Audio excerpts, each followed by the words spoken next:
Hola, buenas tardes. Le damos la bienvenida a Víctor Muñoz, a Bastián Cifuentes y a Gonzalo León, que está acá conmigo también. Vamos a presentar el libro La caída del jaguar, escrito por Gonzalo. Esta es una coedición con la editorial argentina Hormigas Negras. Es un libro de crónica basado en el estallido social que comenzó el año pasado.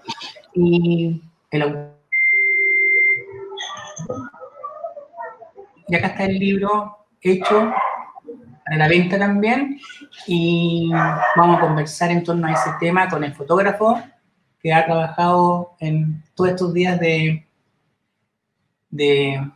la calle activada en la política, con el profesor e historiador Víctor Muñoz y con el autor. A continuación dejo a Gonzalo León.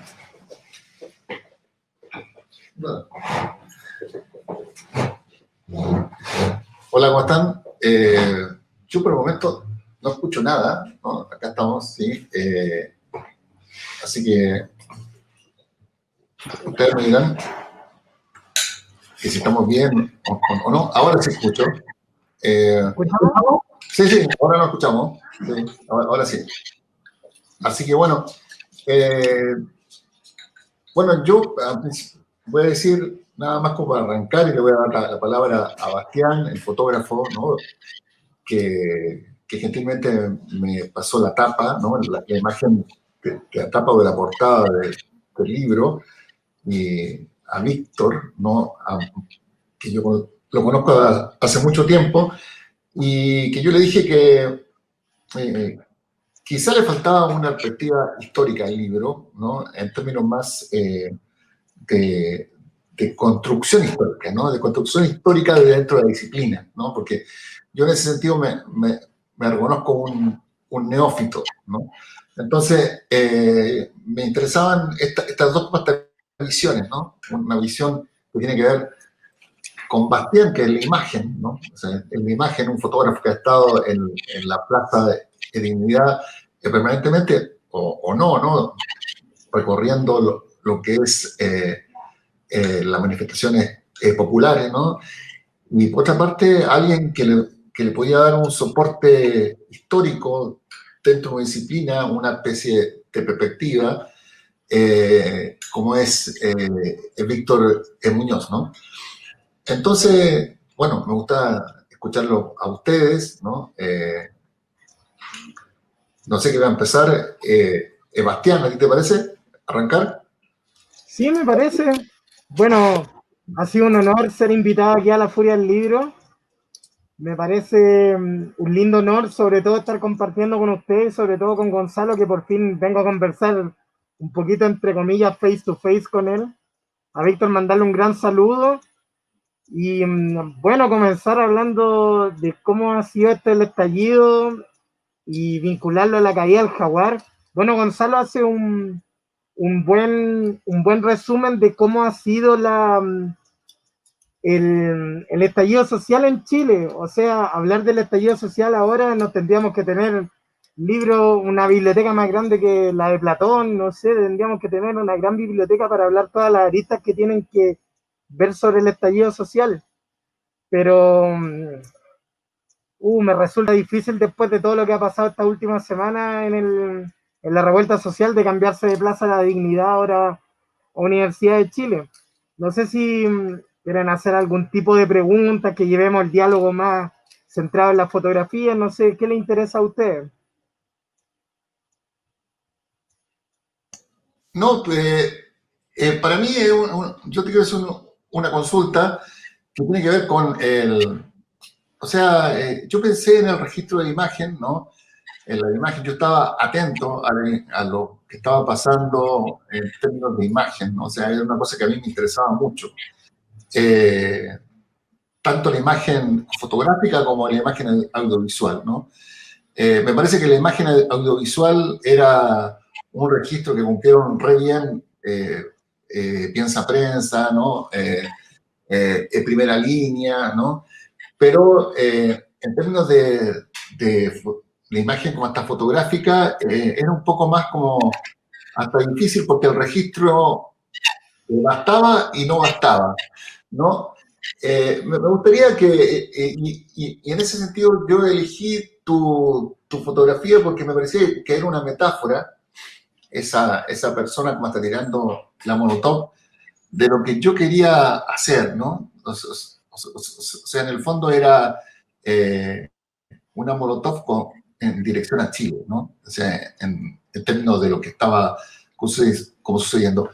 Me gustaría preguntarte, Sebastián, ¿qué te pareció la elección de la fotografía? Si es una fotografía que a ti te importa.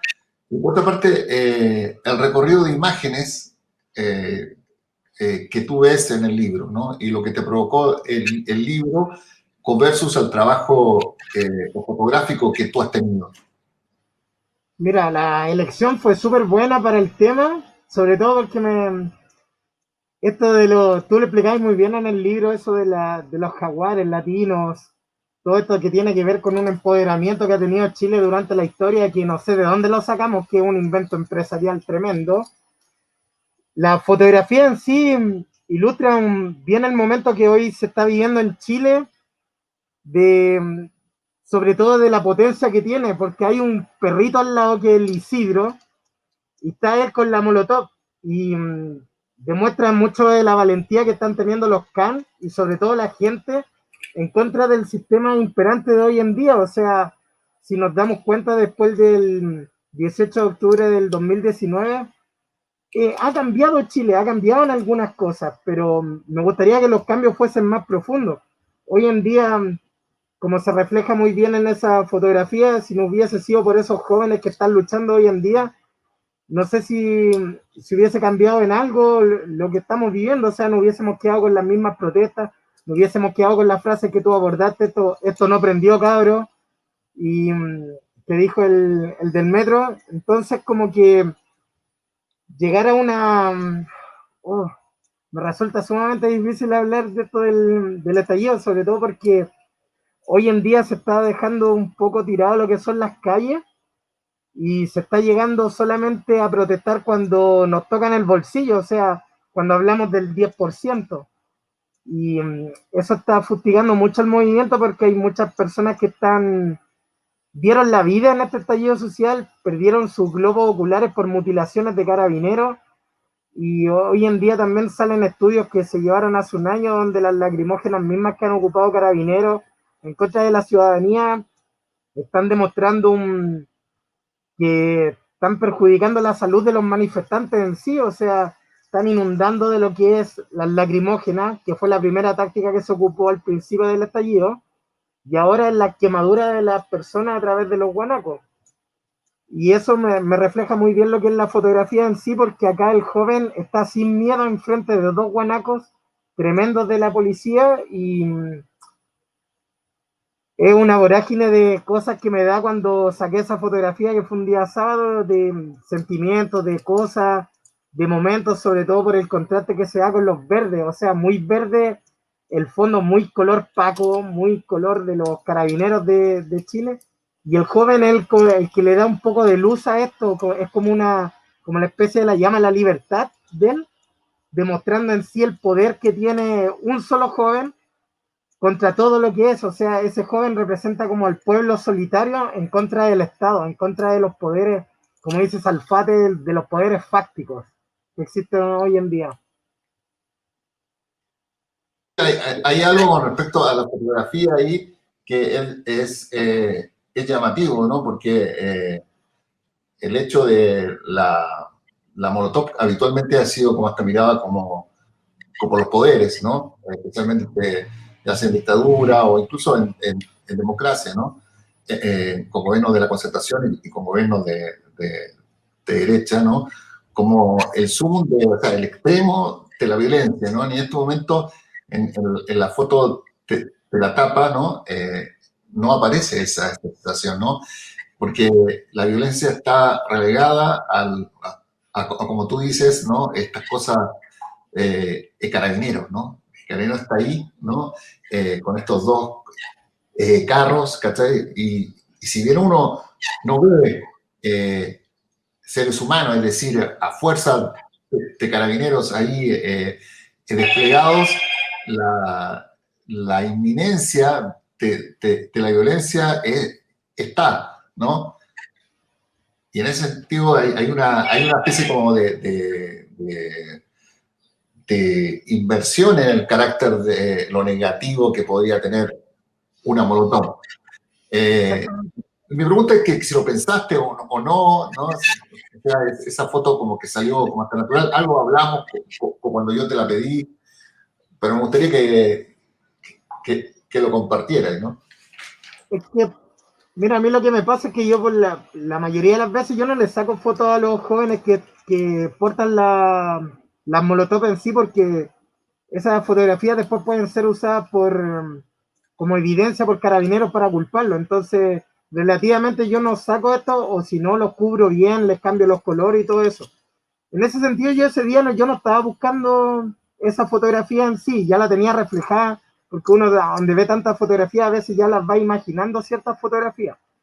Incluso yo la foto cuando la iba a realizar, le iba a sacar la foto al perro, al Isidro, al que está ahí más adelante, porque a él le gustaba estar más adelante de lo que era la primera línea, como se llamaba, y quería hacer ese plano y justo aparece este capuche y me queda limpia la imagen. O sea, ese día era un día sábado, estaba lleno de gente, pero me queda limpia, o sea, sin nadie más, él solamente, y me dio justo el plano, que fueron 3 fotografías que cuando la lanza ya después, y queda el momento exacto. O sea, nosotros a veces pensamos la foto que queremos en el día o que queremos hacer, pero a veces tenemos que improvisar nomás, y se dan estos momentos de improvisación en donde se da el palo al clavo justo y en el momento preciso. O sea, estamos a veces, muchas veces, perfeccionándonos ahí mismo en la tierra, ahí mismo en el momento nos vamos perfeccionando y vamos viendo lo que vamos haciendo.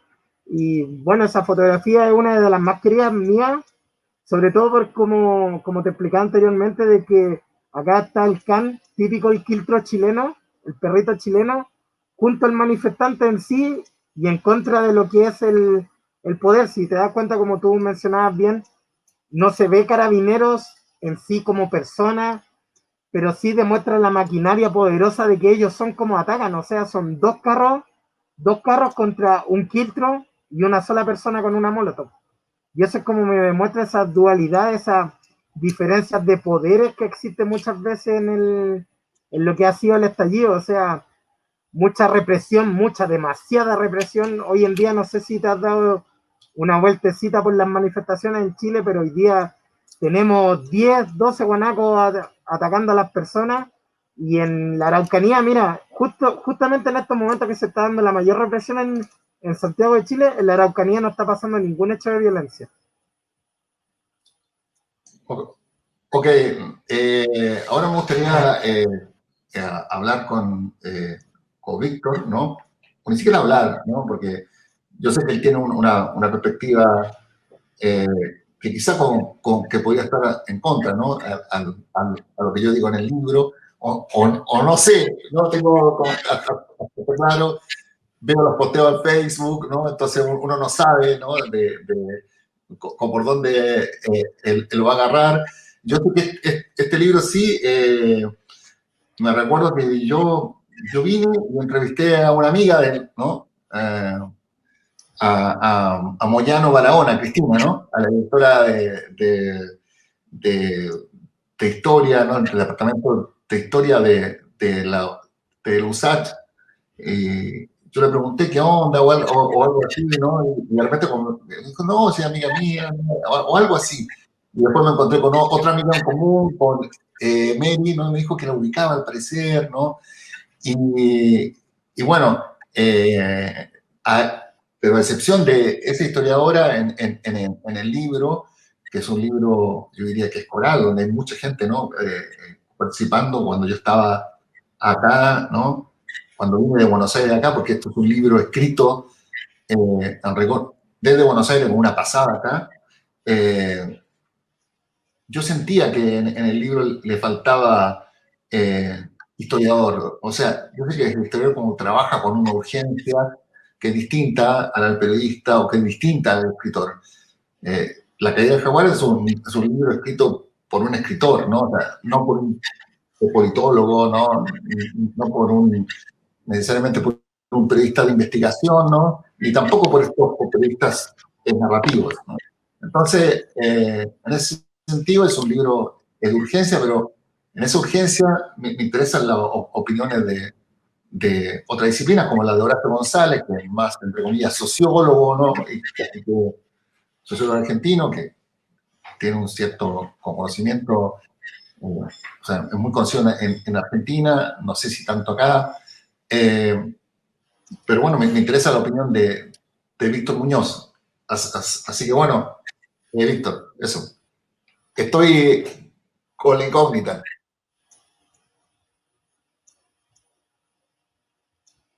Parece que tiene que activar el micrófono.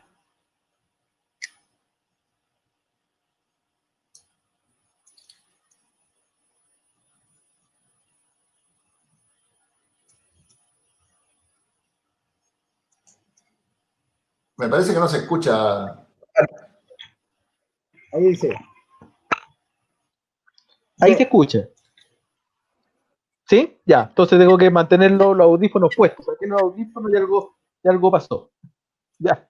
Bueno, traje un texto para ser leído en la ocasión. Y ahí se responden algunas de las inquietudes que mencionó Gonzalo. Bueno, dice, hace algo más de un mes recibí la invitación de Gonzalo León a presentar su libro sobre el estallido social, La caída del jaguar. El libro se editó primeramente en Argentina y habrá una reimpresión en Chile, me explicó. Agregó que le interesaba mi mirada como historiador, una entrada diferente a la del libro que es crónica de literatura. Yo acepté fundamentalmente porque siempre disfruté leer sus crónicas. Fui de hecho uno de los viudos de La Nación Domingo cuando el diario dejó de salir. Me gustaba esa escritura en que un periodista cubría diversas situaciones, realidades, sujetos, y en ello pasaba a convertirse en un personaje dentro de las narraciones, de modo que uno terminaba siguiendo sus peripecias. No dejaba de informar, de interrogar la realidad, de desmenuzarla, su pluma aportaba en todo eso, pero había un plus, y eso era el personaje, que incomodaba, que se metía en líos, que no trabajaba solo, sino que con un destacado fotógrafo que aprendimos a conocer también en cada relato. Acepté, pero con una duda. Se me pedía opinar como historiador, y esa solicitud para mí ante una crónica, y una crónica del estallido, no era algo fácil de identificar. Primero, porque buena parte del trabajo de los historiadores se hace leyendo crónicas. Si uno hace historia social política de los años 20, por ejemplo, ahí está González Vera, y su libro de crónicas cuando era muchacho. Si hace historia política de los 60, 70, tiene a Eugenio Lira Massi, cronista tan importante que el Mercurio, días después del golpe de Estado, lo puso en la primera plana con el titular Ubicar y detener, pues era señalado como uno de los sujetos más peligrosos de Chile, junto con Carlos Altamirano, Luis Corbalán, Óscar y Guillermo Garretón y Miguel Enríquez.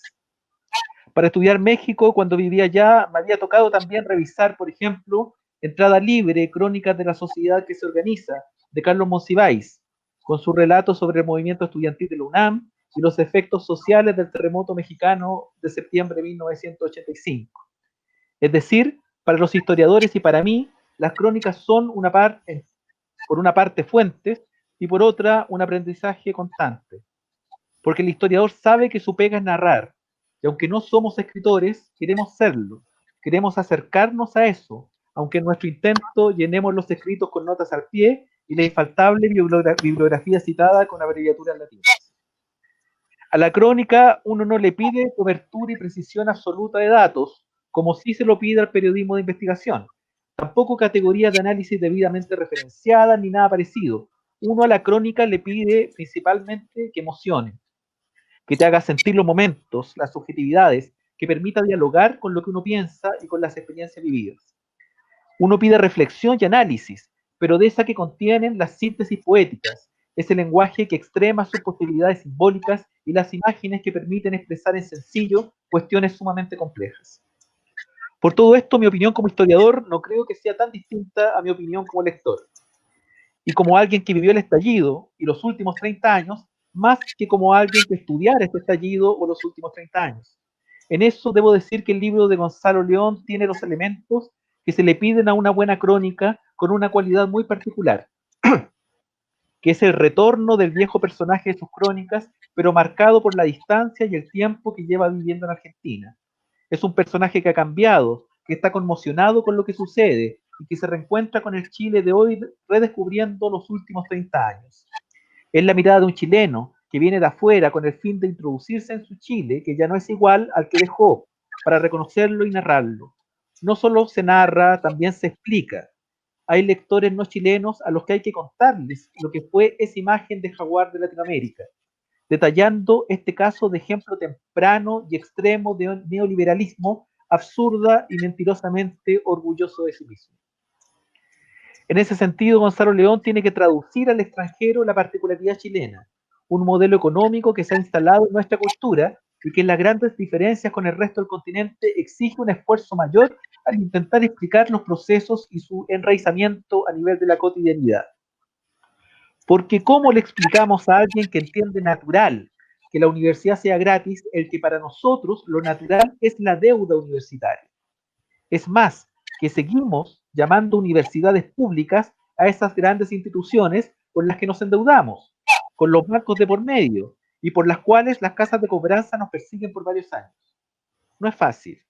Esa condicionante, muy bien abordada por León, hace que toda la parte de explicación y análisis de la gran mentira del jaguar sea impecable y una tremenda síntesis, pues se construye sobre esta exigencia que implica el rol de traductor cultural que hace Gonzalo León al explicar a los no chilenos que en última instancia, se ven perfecta y minuciosamente reflejados también en esa explicación.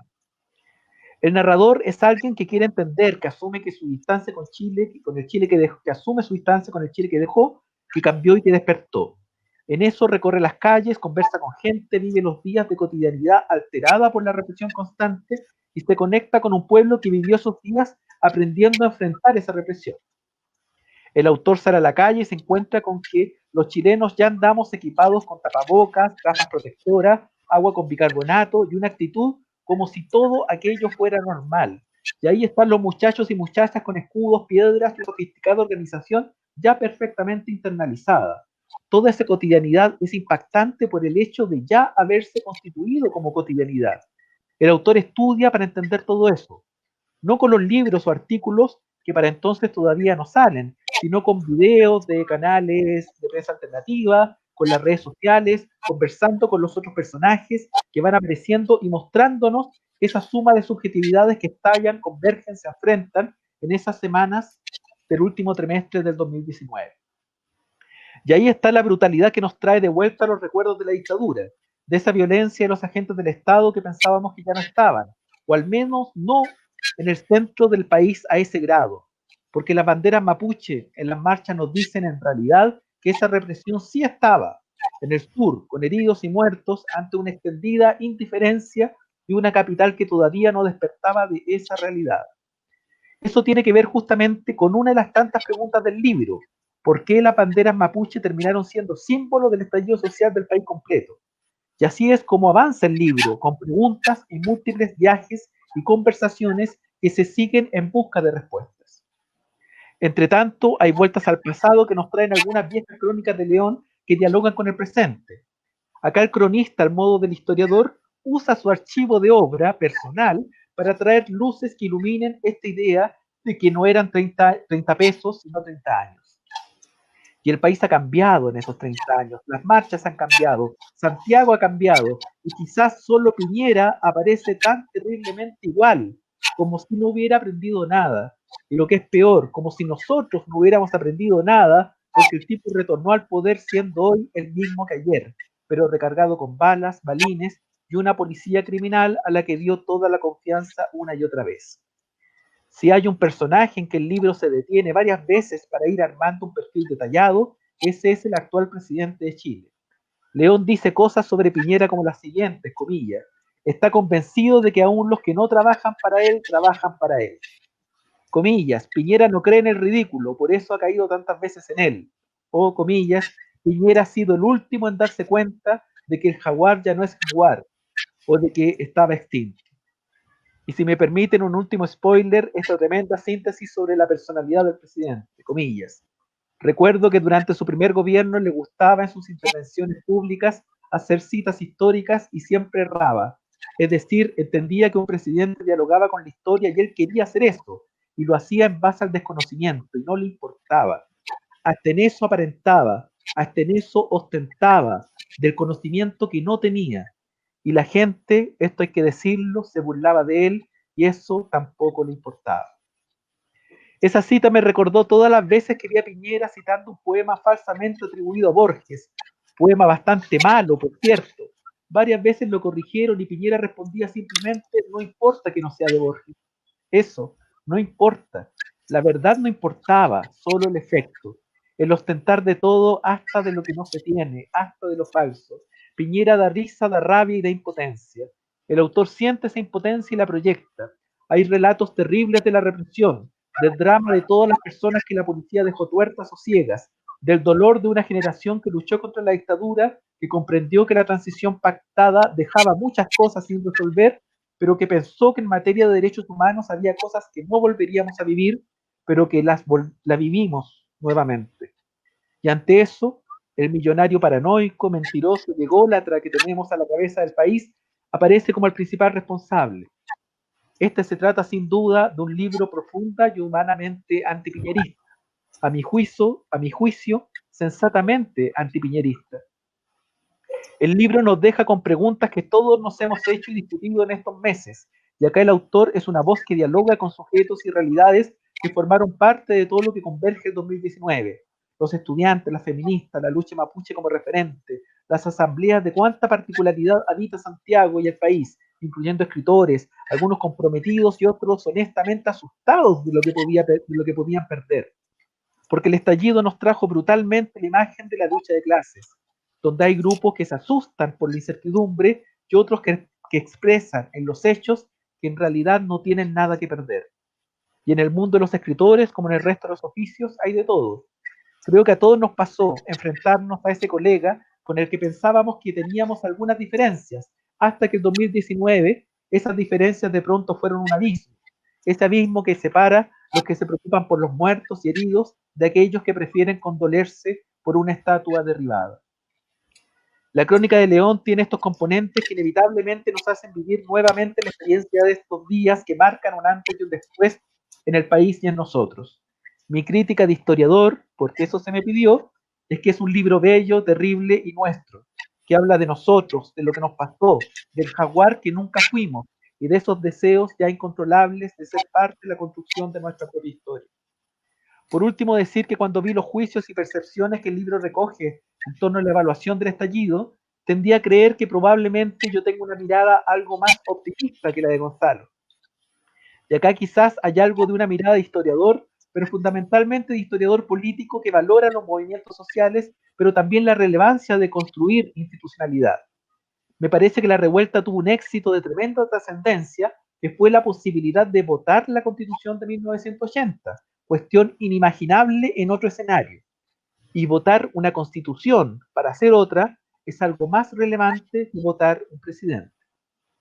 Porque que llegara un helicóptero y sacar a Piñera en medio de la revuelta, imagen muy argentina, por cierto, no garantizaba nada, menos con una oposición desarticulada.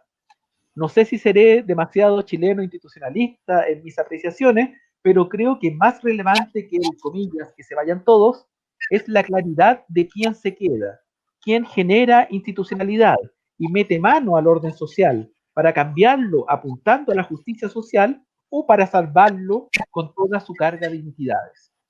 Esto último todavía está en juego, pero creo que con la derrota del rechazo en el último plebiscito hubo un éxito de las demandas transformadoras del estallido y una derrota de las fuerzas conservadoras. Pero estas son las cuestiones que quedan para después de la lectura, la conversación, un debate público y cotidiano que acumule todas las enseñanzas que nos deja esta intensa historia que Gonzalo León nos trae como sonidos múltiples, en una polifonía de un estallido interpretada magistralmente por un chileno que viene y va cruzando los Andes, como una composición que suena triste, violenta, bella, pero sobre todo muy nuestra. Gracias, León, por mostrarnos al jaguar en su caída libre, nuestro jaguar perdido, que en realidad nunca existió. Muchas gracias. Eso era. muy bueno resumen. Me dejó bastante... Se nos cayó el Gonzalo, ahí volvió. No te escuchamos, Gonzalo. Lo que pasa es que estaba... Ahí no alcancé a escuchar lo último, pero bueno, me lo imagino, ¿no? Bueno, hay una cosa que me llama la atención de lo que dijo Víctor, que es algo que yo no dije, ¿no? Y que es que yo tenía ganas de hacer un libro de crónica política hace tiempo, ¿no?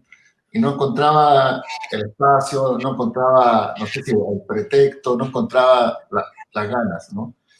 Y no encontraba como este sentido reunir con crónicas políticas que yo tenía ya, que habían sido publicadas en La Nación domingo, porque me parecía que con eso como que no bastaba, ¿no? Y apareció el estallido y yo no pensaba en eso, o sea, yo pensaba que por una parte estaban esas crónicas y por otra parte estaba lo que estaba pasando en Chile.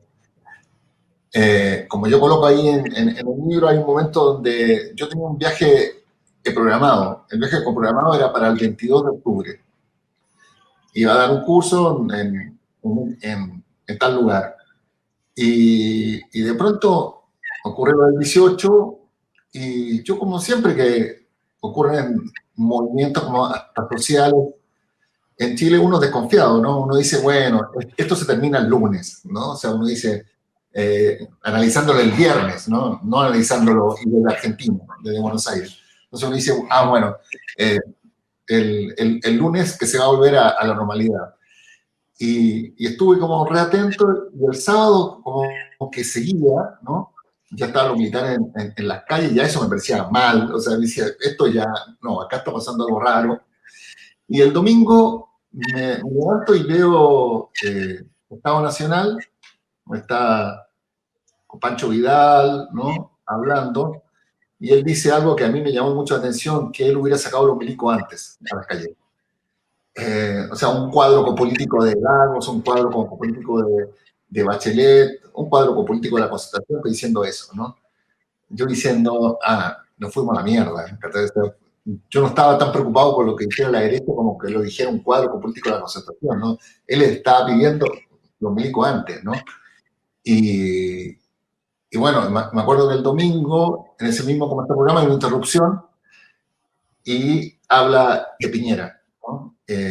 Con Milico al lado, ¿no? Y era como que se reforzaban, ¿no? Las fuerzas como estas militares, ¿no? Y yo quedé como que me parece que el viaje va a estar como hasta cuestionado y me parece que ya estaban sucediendo como cosas feas y yo no podía creer, ¿no? Porque que ahí vino el lunes, vino el martes, bueno, toda una cosa, pero yo vengo de una generación que luchó contra la última parte de la dictadura de Pinochet para que hubiera una democracia, en el entendido que la democracia te garantizaba el respeto a los derechos humanos. Y me parece que fue una generación que se equivocó, ¿no? Es decir, que la democracia no asegura el respeto de los derechos humanos. Y eso es un gran fracaso a posteriori o con de esa generación, ¿no? Yo me acuerdo que en el 89 yo dejé de militar, ¿no? O sea, era una cosa como y ya en los 90 yo votaba por de cualquier cosa, ¿no? Hasta fui un candidato a narco, ¿no? En la Escuela de Periodismo de la Chile. Y sin embargo me seguía interesando la política, pero no la militancia, ¿no? O sea, era una cosa que para mí no tenía que ver, ¿no? Una cosa es la política y la otra cosa es la militancia. Y para mí, y esto lo pienso recién, la militancia la mató la Concertación, ¿no? A esa generación y deliberadamente. Hubo una forma de politización, ¿no? Que me parece que fue adrede, ¿no? Y que hizo que muchos jóvenes nos fuéramos de la política y nos fuéramos así, para nunca más regresar, o no sé. Eso puede ser un poco drástico, ¿no? Pero bueno, es cerrar la puerta, ¿no? Y de pronto, como uno ve que esa lucha, que implicaba detenciones, implicaba lucha con carabineros, ¿no? Implicaba toda una complicidad que había con los compañeros que no eran de tu partido, pero que estaban encapuchados. Yo no me encapuchaba, pero yo sabía que el gato era el gato, ¿no? Y a mí no se ocurría decirle gato delante de los pacos, ni delante ni en medio de la propuesta, ¿no? O sea, de la protesta. Era otro lenguaje, ¿no? Otro los códigos, ¿no? Y me pasó que bueno, ya en el transcurso de los días aparecieron los muertos y ya me pareció que el viaje iba a tener otro sentido. Yo sabía que no podía hacer ese curso, yo quería ir igual. Fui y estuve, me parece, 17 o 18 días y me reuní con amigos de militancia, que no importa, o sea, uno era el secretario general de la CUT, ¿no? El Cachorro Díaz. Era divertido, ¿no? Esa como hasta conversación. Pero lo que no me causó, o esa coincidencia, después de tanto tiempo, pero lo que no me causó nada de risa es que los amigos míos que tenían hijos que estaban involucrados en las manifestaciones. Por lo tanto, yo me di cuenta ahí que no era mi tiempo, ¿no? Y que si iba, no, que si iba a hacer un libro, esto surgió como hasta después, la figura del manifestante yo no la podía agarrar, ¿no? La tenía que agarrar otra persona, ¿no? O sea, alguien de una edad, ¿no? Y en ese sentido yo le traté de hacer el quite a la figura del manifestante, ¿no? Porque yo sentía de alguna manera que yo ya me había manifestado y esa manifestación había sido un fracaso, ¿no? Y yo no quería que en el fondo ni reivindicar el fracaso ni nada. Era una generación que había luchado por algo, por respeto a los derechos humanos, y bueno, y resultó que los derechos humanos, que si uno no los apunta bien, que si uno no los apoya bien, bueno, se violan, simplemente. O sea, para mí, Piñera no es solamente el responsable de los derechos humanos, es la construcción que hizo la concertación, que colocó en los familiares exclusivamente y en un sector reducido el respeto de los derechos humanos. La concertación fue incapaz de involucrar a la sociedad entera en ese respeto. Me parece que ahí hay un fracaso, ¿no? O sea, hay un fracaso que me parece que, no sé, estamos en proceso de asumir, ¿no? Pero bueno, es eso, ¿no?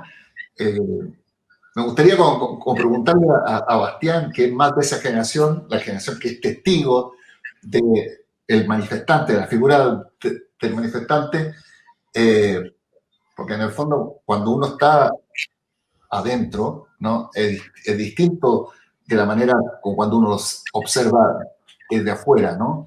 O sea, hasta puede ser una manera como hasta frívola, ¿no? O sea, uno dice, pero a mí me da una sensación de que el poder hoy día, por los mensajes que uno lee, ve, escucha, ¿no? Está obligando a la calle a manifestarse, a demostrar su poder. A mí me parece eso raro porque ya se demostró el poder, como dijo Víctor el año pasado, y como consecuencia del plebiscito, ¿no? O sea, uno puede decir, bueno, esa es la consecuencia. Y sin embargo, da la sensación de que si no hay más protestas, que si no hay más manifestaciones, hay algunas cosas que se van a pasar como por encima, ¿no? Y las manifestaciones me parece que van en ese sentido, ¿no? En que no nos pasen como hasta por encima. A ver, me gustaría escucharte a ti, Bastián. Mira, hablar como de la manifestación en sí desde adentro, yo, para decirle, yo soy periodista antes que fotógrafo. Entonces voy siempre escuchando mucho lo que sucede con los manifestantes en sí, de lo que hablan, por qué están manifestándose en sí. Y hoy en día, mira, si te fijáis, yo tengo 34 años. Mi generación no fue la que despertó a este oasis que estaba durmiendo por mucho tiempo, sino que fueron nuevamente los secundarios los que despertaron a este oasis. Y si tú te das cuenta, durante todo lo que es la historia de Chile, siempre han sido los secundarios los que levantan estos movimientos porque ya no tienen nada que perder. Hablar como de una especie de manifestante por mi parte sería pasar a llevar a los manifestantes que han arriesgado sus vidas, que han perdido los ojos, los globos oculares y que han demostrado a este país de que el pueblo en sí, cuando se une y puede luchar contra las desigualdades que ha internado el empresariado y el neoliberalismo en Chile, sí se pueden lograr cosas. Lo que sí me pasa mucho y me choca es que mucha gente se ha quedado con el apruebo, se quedó con el apruebo, ya, listo, aprobamos, pero no se han dado cuenta que la Constitución misma es la que sigue reinando hoy en día, que después tenemos que llegar a un plebiscito donde vamos a votar sí o no, si no nos vamos a quedar con la misma Constitución de Jaime Guzmán. Se han abandonado en gran parte, no sé si muy, muy grandemente, las calles, o sea, siempre siguen siendo los mismos los que están luchando. Se está pidiendo por la liberación de los presos políticos. He visto montajes hoy en día, he visto cómo niños han perdido los ojos y que aún no llega la justicia en sí para esas personas. O sea, por luchar en Chile te están llevando presos, y para otros que se cagan al fisco día a día con millonadas, con millones y millones y millones, les dan clases de ética. O sea, seguimos estando en la misma desigualdad. Mucha de la gente no está entendiendo el mensaje que enviaron esos secundarios esa semana previa al 18 de octubre.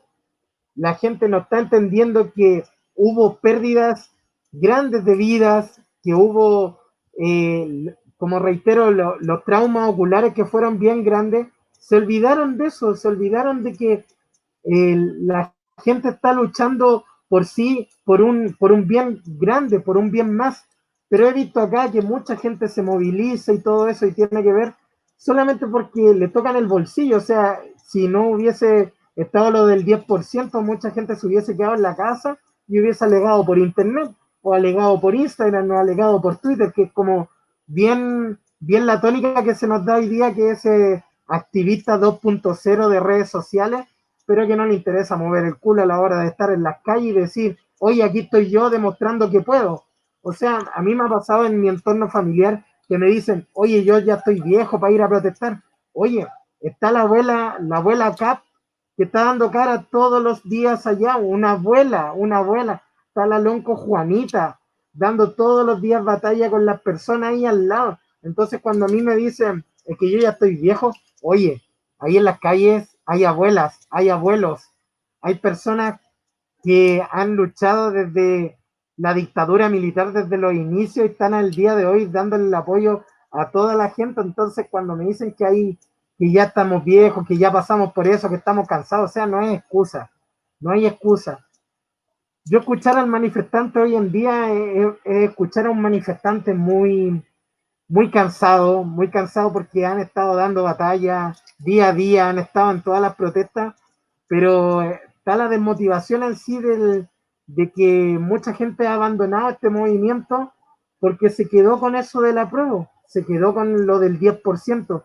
Creen que a través de eso ya se ganó en Chile, y no es así. O sea, si nos damos cuenta, el 10% lo pagamos nosotros, o sea, es plata de los nuestros. El Estado no se ha encargado de ayudar a ese estallido social que creció durante la pandemia, a ese estallido social que pegó muy fuerte. Entonces, en sí, eso, más que nada, no nos alarguemos más porque creo que nos quedan poquitos minutos. Estamos Así listos. que decir eso. Me gustaría, bueno, sí, eso dicen. Me gustaría preguntarle a Víctor. Hay dos cosas, ¿no? Pero lo principal es el capital político que tienen las manifestaciones, ¿no? O sea, porque con mucho más allá de lo que uno, el hecho como está político de las manifestaciones, o sea, obviamente la manifestación de gente, ¿no? las multitudinarias que hubo el 25 de octubre del año pasado, ¿no?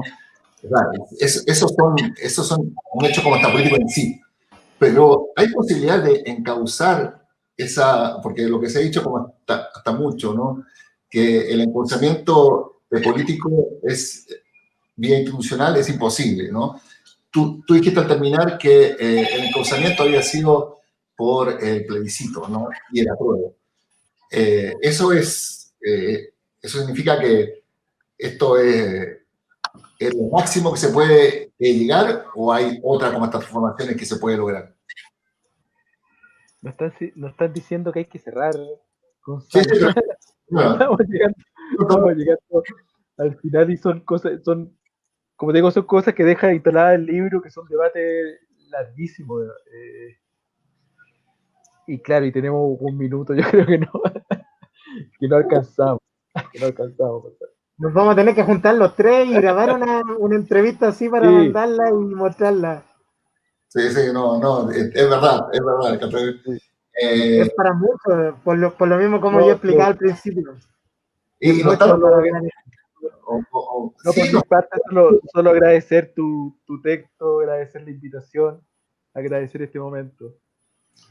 yo quiero agradecer a la foto de Bastián, que es fruto de un trabajo con mucho más allá del que de la misma foto, ¿no? O sea, hay muchas fotos que tú has sacado en tu Instagram, es espectacular, ¿no? Yo sigo a los fotógrafos, como decía Víctor Muñoz, he trabajado con fotógrafos y lo aprecio, ¿no? En ese sentido. Bueno, y también agradezco a la Feria del Libro, a la Calabaza del Diablo, acá en Chile, a Hormigas Negras en Argentina, que fue, bueno, y a Horacio González, que hizo el texto, el prólogo, bueno, y a ustedes dos, que te pasaron. Así que muchas gracias a todos. Que estén muy bien. Pronto nos También veremos en las caras. Hablamos. Compren harto el libro porque está muy bueno. Cuídense harto. Chao, chao. Chao. Chao.